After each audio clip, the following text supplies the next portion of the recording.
Hallelujah, praise the lord అండి. దేవుని నామానికి మహిమ కలుగును గాక. ఆమేన్. హోలీ జయన్ సిటీ మినిస్ట్రీస్ తరఫున మీ అందరికీ నా హృదయపూర్వక వందనాలు చెల్లిస్తున్నానండి.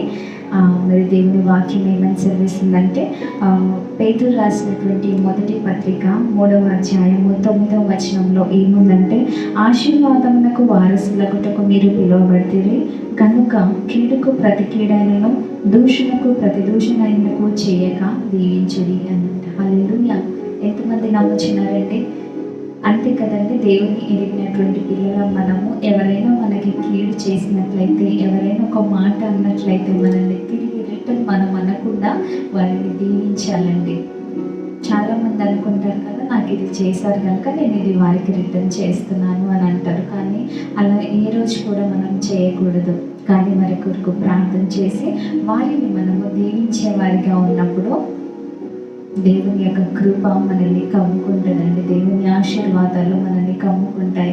కాబట్టి యేసయ్య చెప్పిన మార్గంలో యేసయ్యని అనుగ్రహించి యేసయ్యను అనుసరిస్తూ మనం నడుచుకోవాలని దేవుని పేరిట మనం చేస్తున్నాను.